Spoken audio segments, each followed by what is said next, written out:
News 5's Kristi O'Connor's exposing the enormous burden for taxpayers as this cop killer lingers on death row. Kristi? Yeah, that's right, Julie. I've calculated hundreds of thousands of dollars in court costs, housing, and manpower to try him. But that's only scratching the surface, and the bills continue to pile up the longer his execution is delayed. Yes, the academy. Oh, it's been nearly 12 years since Karen Vance heard a knock on her door. And as soon as I seen two police officers standing there, I knew something was wrong. She found out her son, 30-year-old Mark Vance, was killed while answering a call. Court documents confirm Vance was responding to a domestic disturbance. 26-year-old Nicholas Johnson had been fighting with his 17-year-old pregnant girlfriend, urging her to get an abortion. When Vance entered the home, Johnson ambushed him with one gunshot to the head. Comments he made after the killing showed he had no remorse. What do you miss most about him? Not being able to talk to him. Hug him. 9 years after her son's killer was sentenced to death, she's still waiting for his execution. I would rather see it myself happen while I'm still here to see it. But it's likely she won't see justice served anytime soon. Johnson has filed for his conviction to be overturned for the third time. It shouldn't take that long. Well, I can't even imagine how much they've spent now just to keep him up. And that's what we wanted to find out. So we started with his court-appointed defense team, and that means their bill was paid for by you, the taxpayers.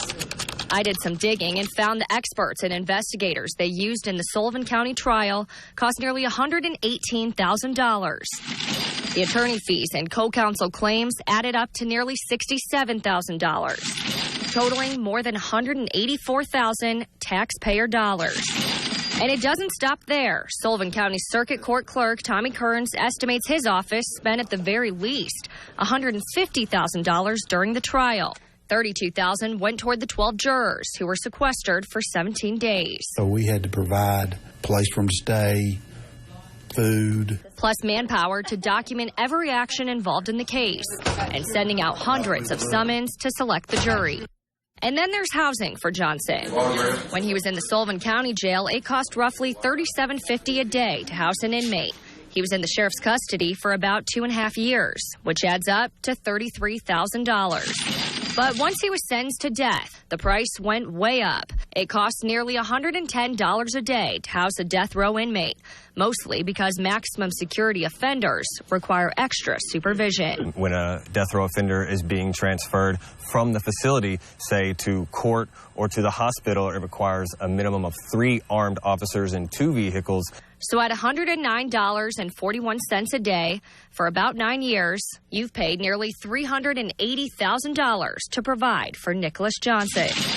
But as the appeal continues, court goes on and costs rack up, Karen Vance will continue to wait until justice is served. And justice won't be done until it's completely over. And that's really all we want, is for it to be over. But we're not sure if it's really ever going to be over. In total, I calculated nearly $750,000 that went toward keeping Nicholas Johnson on death row for the last 12 years. But that's not counting a lot of other expenses. I ran into a bit of a roadblock getting court costs from the Criminal Court of Appeals and the Tennessee Supreme Court. Multiple state agencies told me they either did not have the documents or the ones that I requested weren't recorded. Now, Julie, you also have to consider the cost it took for all the officers that were in the trial, the ones that were guarding the jury, and transporting Nicholas Johnson from prison to court all those times. And then there's the medical costs as well. Honestly, the costs keep going up and up as this progresses even further. All right, Kristi, thank you for your good work on that. We appreciate it.